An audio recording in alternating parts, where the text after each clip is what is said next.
नंदुरबार जिल्ह्यामध्ये भीषण दुष्काळाची स्थिती आहे। जिल्ह्यामध्ये केवळ 67% पाऊस झालेला आहे आणि त्यामुळे जिल्ह्यातील पिण्याच्या पाण्याचा प्रश्न गंभीर बनलाय।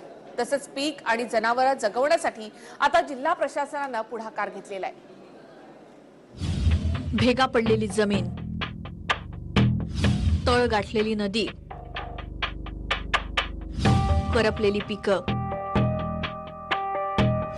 पाणी चाऱ्यासाठी जनावरांची भटकंती, ही सारी दृश्य आहेत नंदुरबार जिल्ह्यातली।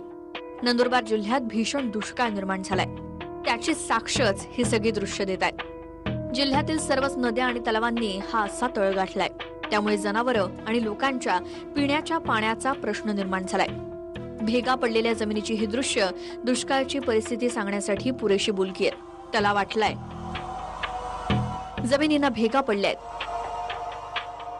त्यामुळे जिल्ह्यात लोकांच्या पिण्याच्या पाण्याचा प्रश्न गंभीर बनलाय। अशातच माणसाच्याच पिण्याच्या पाण्याचे वांदे आहेत, तर जनावर आणि पिकं जगवायची कशी असा प्रश्न शेतकऱ्यांना पडलाय। पाणीच नसल्यामुळे अनेक शेतकऱ्यांची उभी पिकं करपली आहेत। डोळ्यात देखत उभी पिकं करपताना पाहून शेतकरी हैराण झालाय। त्यामुळे जिल्हा प्रशासन आता पाणी टंचाईवर मात करण्यासाठी सरसावलंय। जिल्हा प्रशासनानं नंदुरबार जिल्ह्यातून चारा इतर जिल्ह्यात नेण्यास बंदी केली आहे। चारा इतर जिल्ह्यात नेला तर 7 लाख जनावरं जगणार नाहीत, त्यामुळे जिल्हाधिकाऱ्यांनी चाराबंदी लागू केली आहे। नंदुरबार जिल्ह्यामध्ये 68% पाऊस झाल्यामुळं पाणी टंचाईची परिस्थिती निर्माण झालेली आहे आणि त्या दृष्टीनं जिल्हा प्रशासनाने टंचाई आराखडा बनवलेला आहे आणि त्याचा पाठपुरावा करण्यासाठी दर आठवड्याला मीटिंगा घेतलेल्या आहेत आणि आता 275 गावं ही प्रथमदर्शनी जूनपर्यंत पाणी टंचाई राहील अशा पद्धतीनं परिस्थिती आहे।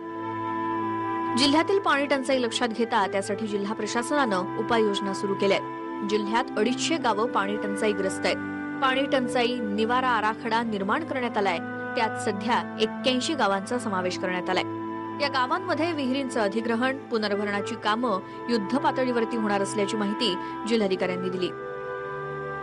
एकूणच नंदुरबार जिल्ह्यातील दुष्काळी परिस्थितीशी मुकाबला करण्यासाठी जिल्हा प्रशासनानं कंबर कसली आहे। मात्र प्रशासनाचं नियोजन फक्त कागदावरतीच न राहता त्याची अंमलबजावणी होणं नितांत गरजेचं आहे, तरच शेतकऱ्यांसह लोकांची पाणी टंचाईच्या फेऱ्यातून सुटका होईल।